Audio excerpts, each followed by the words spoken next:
Big Ange Postecoglou has come out all gladiator again, saying that he didn't bring Mathis Tel in just for 6 months. That's fighting talk. I wonder how Tel feels about it himself. Meanwhile, it's the morning of the most important game in years for Tottenham Hotspur. I'll give you my thoughts on how we can go to Anfield and get a famous result. Plus, big news yesterday about Harry Kane's Bayern Munich release clause and how Spurs will have first dibs to match any club's offer. Could God come back home one day? And of course, I'll bring you all the latest top-tier transfer gossip too, all on today's daily Premier League transfer news with me, Barnaby Slater. Guys, thank you so much for watching and for listening. If you're on YouTube, please do press that like button. And I'm now about 800 subscribers only away from 15,000. If you like transfer news, always starting with my beloved Tottenham Hotspur and Premier League news, please do press that subscribe button and you will get daily episodes. But let's get started. And as I mentioned, Big Ange Postecoglou in his pre-match press conference yesterday came out and said about Mathis Tel, he'll be a Tottenham player, mate. He'll be a Tottenham player. I didn't bring him here for 6 months. Ange's responses were to a question where he was asked whether Tel could veto a permanent move. But Tottenham are apparently, according to BBC Sport, certain that a 6-year deal is locked in place should they decide to sign him. Now, as far as I'm concerned, an option is an option. It works on both sides. And of course, Ange Postecoglou, he is confident that he is going to motivate Mathis Tel to play some of his best football, to get a connection with Tottenham Hotspur as a football club, with the Tottenham Hotspur fans, and of course with him as a manager. And I could see why he would be, because really, if you're a forward player playing for Ange Postecoglou, being defensive is not really something he asks you to do that much. Sure, he wants you to get into the kind of back into position when you've lost the ball. But in terms of defending your back post, for instance, not something that forward players really have to do, especially if you look at how Brennan Johnson doesn't really do it this season. So maybe he's right, and maybe Tel will definitely be a Spurs player if we can get him playing some good football. But I wouldn't say necessarily it's as sure as Ange is making out. But of course, he has to be bullish in his press conference, doesn't he? What do you guys think? From everything you've read, from everything you've heard, let me know in the comments. Do you think Mathis Tel is likely to be a permanent fixture at Spurs? Will he love playing at the Tottenham Hotspur Stadium? Will he become a full-time Tottenham player? I don't know. It's hard to know, but I do love the fighting talk from Ange Postecoglou. He was asked more about his conversation with Mathis Tel that led to Tel changing his mind and coming to Spurs, or at least that's how it seemed from the outside. Ange said this: people need to understand we're talking about a 19-year-old player with a major decision. It's not so much about rejecting us or anyone. He wanted to be comfortable with the decision. He didn't want to be pushed in a certain direction. Credit to him. I had a conversation with him, and purely around the football, and that I think he'll find a great place here in terms of where he is in his career. We've shown, irrespective of age, he'll get an opportunity, and the way we play will suit him. And what we have in the next few months and beyond, it's a perfect fit. It's right that it took as long as it did so that he's comfortable with it, that he took so much time and was diligent and made the decision when he had other options. It meant the right mentality, right player. He's ambitious with self-belief and self-confidence and feels he can reach the very top. Well, that is Ange Postecoglou waxing absolute lyrical about the mentality of this young 19-year-old exciting talent. I've mentioned it before, I'll say it again. Quite a lot of players get their big move early to a huge club, and Tel certainly got that from Rennes to Bayern Munich. But when you've got other forwards that you're trying to get in ahead of, like Bayern Munich do, for instance, Musiala, Kingsley Coman, Harry Kane, to name but three, Serge Gnabry, to add another one, all who've been playing brilliantly for Bayern Munich over the last few years. Thomas Müller as well. That is a lot of superstar to try and get out of the picture to get your game time. So a lot of the work that Tel has been doing at Bayern Munich has been off the bench, but now he wants to play minutes, and he chose to join a club where he would immediately get minutes. In fact, it would not surprise me at all if he started tonight in the Carabao Cup Semi Final, second leg against Liverpool at Anfield, because I think we've seen from Ange Postecoglou before, when we've had new signings like Kinski, he's not afraid to throw them straight in. He really isn't. And maybe we'll see Tel tonight. And from everything Ange was saying, I have to say, I completely agree. I think it's absolutely the player's right to not be pushed into anything by the club. I said it last week in my videos. I thought that Bayern Munich would be trying very hard to push Tel towards Tottenham on a permanent deal because they owe so much money to Spurs still for the Harry Kane deal. So that will have been the kind of push he'll have been getting from his club. But I think it's right that he was able to say, wait, I'm not going to be pushed into anything. I want to make the right decision for me. And then he weighed it up over the weekend. Would I definitely get minutes at Arsenal? Would I definitely get minutes at Manchester United? Are Manchester United willing to pay the €10 million loan fee? And it turned out, throughout all of that weekend, he found out that actually they weren't so bothered about him that they're willing to pay €10 million. He wouldn't be guaranteed game time at Arsenal. Chelsea came in late, same situation, wouldn't be guaranteed game time because they've got the likes of Neto, they've got the likes of Jadon Sancho, Madueke, they had João Felix at the time. So Tottenham is the right place for him. There are a lot of injuries there, and also we've got players on the books who need rest. Son Heung-min is one, and we've got a player on the books in Timo Werner who unfortunately just isn't fit for purpose. So his opportunities to play either a wide left, wide right, or even in the 9, because Solanke we know is out for probably realistically at least another 3 weeks or a month. The chances are going to be there for Tel straight away. And when Ange Postecoglou talks like that in his press conferences, you can really see, in my opinion anyway, how he is so persuasive on the phone to these players, because he really knows how to get into the kind of nuance of the personality of the player, a kind of appeal to the ego of the player. And that's something that's so important. And I'm excited to see Tel. Maybe he'll start tonight, maybe he won't.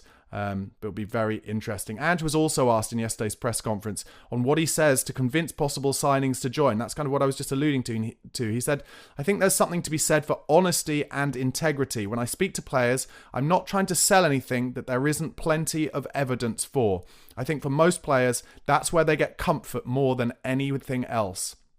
Honesty and integrity. I don't know. Let me know what you think in the comments. What do you think it is about Ange Postecoglou when he gets on the phone to these players who have other options? Let's go back to that Radu Dragusin signing even. He had the option to go to Bayern Munich, who of course are, let's be realistic, a far bigger, far more successful than club than Spurs. But Ange was able to get into his head and get into Mathis Tel's head and persuade them that the Tottenham Hotspur Stadium is the right place for them to be plying their trade right now. Why do you think that is? Let me know in the comments. Let's start a conversation about it. Ali Gold went on to ask Ange Postecoglou if Mathis Tel will play as a central striker, as he reportedly would like to. From everything we hear from Mathis Tel's camp, he sees himself, certainly in the medium to long term, as a number 9, although he has played most of his game time at Bayern Munich out wide.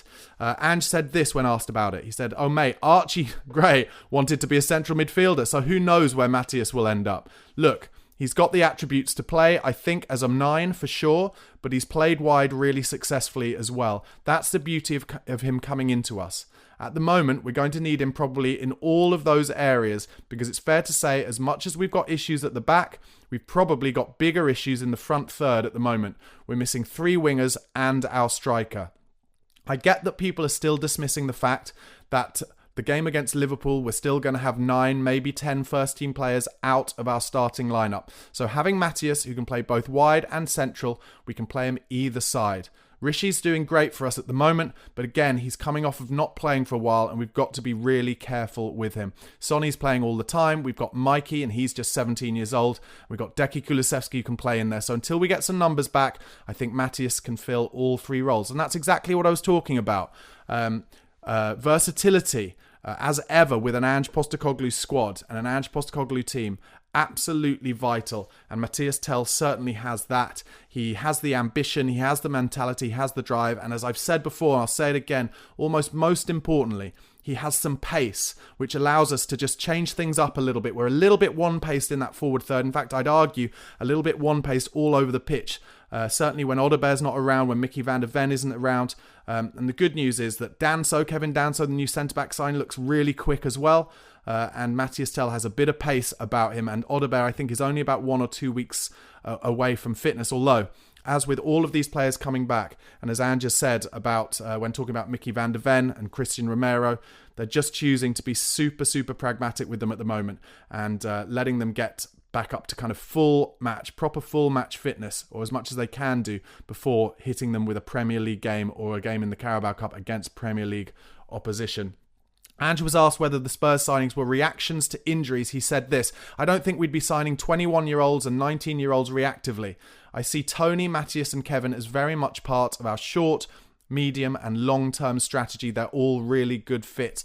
And I love hearing that from Ange because, like I've said before, and I think it's really important, and let me know if you agree, we're not just getting bodies through the door. We're not just getting in another Ryan Nelson.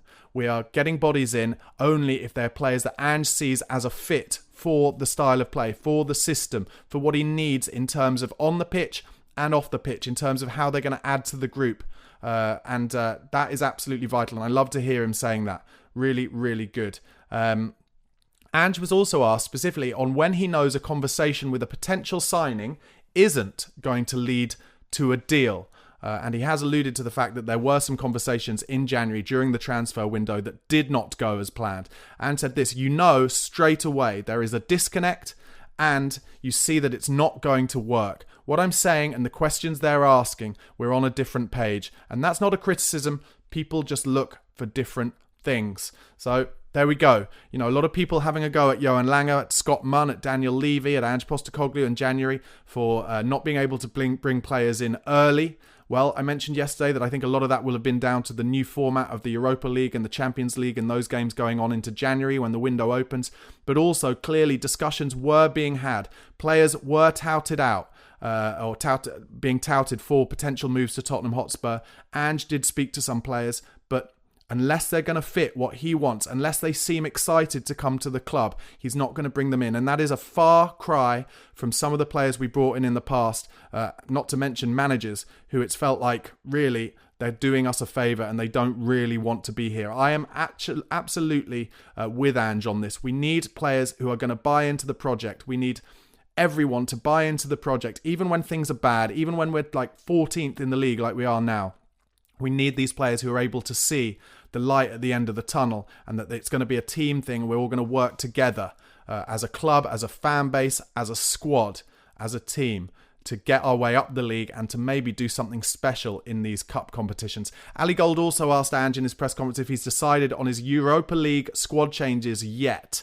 I think you can make 3 squad changes, and obviously we brought 4 players in. Well, no, 3 players in, and then Jed Spence obviously has been unbelievable playing for Spurs recently and is not currently in that Europa League squad. So Ange will need to find a space to bring him in, you would have thought. I mean, let me know in the comments if you agree, but surely Jed Spence has to be in that Europa League squad for the last 16 going forward.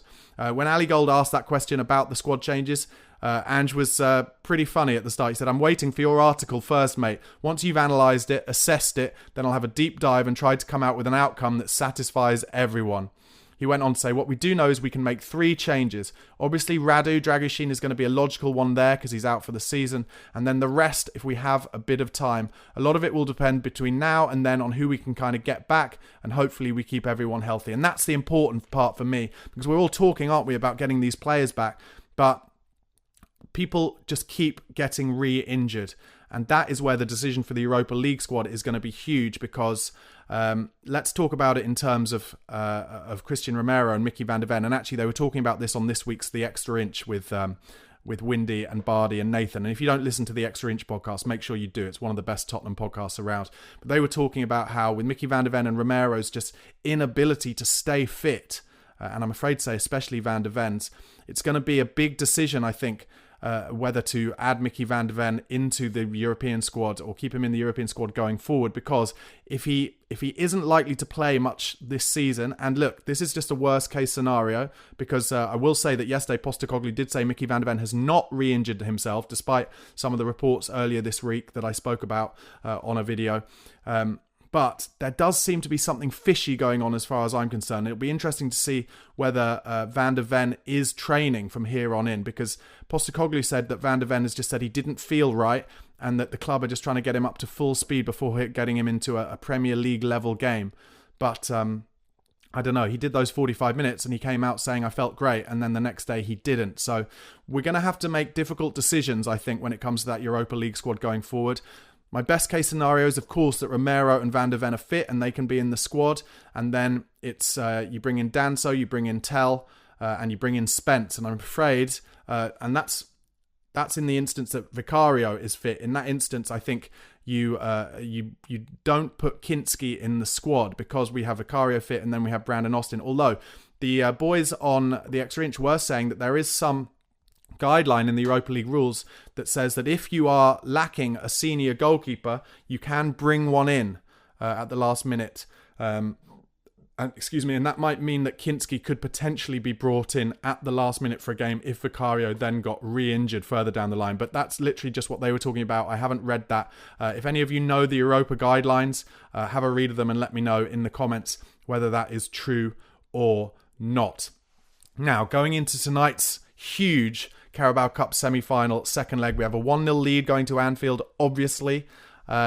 It's absolutely massive in terms of the team news. Ange said this: for availability from last week, everyone is fine. Kevin and Matthias are both available and have trained. The rest of them, no one available for tomorrow. With Mickey and Romero, to a certain extent, as I mentioned, it's about being conservative with them. Mickey got through 45 minutes, but he feels he's not ready for the step up to the Premier League level yet. Obviously, it's a huge shame to lose Dragushin. So, here are my thoughts on tonight's game. I know it sounds like a bit of a cliche, but the first 15 minutes are going to be absolutely huge. I think night game at Anfield, I think they feel a little bit scorned by the goal that we scored in the first leg. They felt it shouldn't have been a goal, and I think the atmosphere therefore will be loud. You know, you'll never walk alone, etc., etc. Big cup game, big night at Anfield. But if we can get through that 15 minutes, then I think we have a chance. I think we will make chances in this game. And once again, we will need to be clinical. It feels to me a bit like, if you remember, the European Champions League quarter-final where we had Manchester City. We had them at home first in our first European game at the Tottenham Hotspur Stadium. The atmosphere was unbelievable. We beat them 1-0. And then we went to City and we were clinical. We scored 2 early goals. Sonny got one of them. I think maybe Dele got the other. And we were absolutely clinical. And although City came back and they very nearly beat us at the end, us being clinical in the early stages of that game are what got us through to the Champions League semi-final. And I think we are going to need to score some goals tonight to get through. That is the reality. So when the chances come, if and when the chances come, we are going to need to be clinical. I also think discipline is going to be absolutely huge. Players like Bissouma, Bentancur, Bergvall if he comes on the pitch, going to need to be really disciplined, because if we get ourselves a stupid red card, then that will lose it for us. And that is what I think the crowd will be baying for. They'll be trying to get things to happen against us. And we're going to need to be disciplined. We're going to need to be smart. And we're going to have to play a little bit like we did against Brentford at the weekend. Backs to the wall, getting ourselves in the way of shots and crosses like Ben Davies and Archie Gray did brilliantly at the weekend, and just getting Liverpool frustrated. I do think, I've mentioned it in an earlier video, I do think the fact that Trent Alexander-Arnold isn't available is a big one for us. Because if you remember that first leg, with Kinski coming in and his higher starting position as a goalkeeper, we were able to push that high line up, and it was Trent Alexander-Arnold who was the only player from Liverpool from deep who was kind of able to dink it over the top, and even then they didn't quite succeed with that over-the-top ball. Now we'll have, I'm assuming Danso will start. I'm not sure whether he'll start with Ben Davies or Archie Gray. My instinct would be to start Danso with Archie Gray, and Danso brings some pace that we've been lacking at the centre-back position with Dragushin and Gray and Davies since Van der Ven has been injured. So if Danso and Davies play, then they'll be able to push up quite high and put pressure on the ball, so balls over the top will be hard for Liverpool to perfect. And even when they do get it over the top, I'm hopeful that if Kinski starts, and there is some talk that Vicario's back in training, in full training, but I would actually start Kinski because of his starting position and how much Liverpool will try and play it over the top and his ability to come out and sweep. That is my thinking. I think Sonny will be vital tonight. We need him on top form. He has improved his form, I think, over the last few games. I think some chances will come to him and we'll need him to put them away. I also think our double pivot will be vital. I think he has to start Bissouma and Bentancur together like he did against Brentford. They'll need to put the energy in. They'll need to put the hard yards in. They'll need to get their tackles in. And Liverpool have a very energetic midfield with McAllister, with Gravenberch. And we're going to need those boys to get around. And for me, I would start Tel maybe on the right, Son on the left, and then Kulusevski in the 10. And then I think we've got an energetic midfield to fight against the strength of Liverpool's midfield. And hopefully the fact that we've got a few players back, the fact that we've made a few signings will mean we'll have more depth in the squad, and that will enable us, if we're still in the game, and I'm hopeful we will be when it starts to get late into that second half, to bring legs on. That's when I'd bring on the likes of Sarr, I'd bring on the likes of Bergvall, more energy, and then find our way to the end of the game. Listen, for some reason I've been saying it for a long time, and I'm just saying it out loud. I don't think it's going to put the hex on it.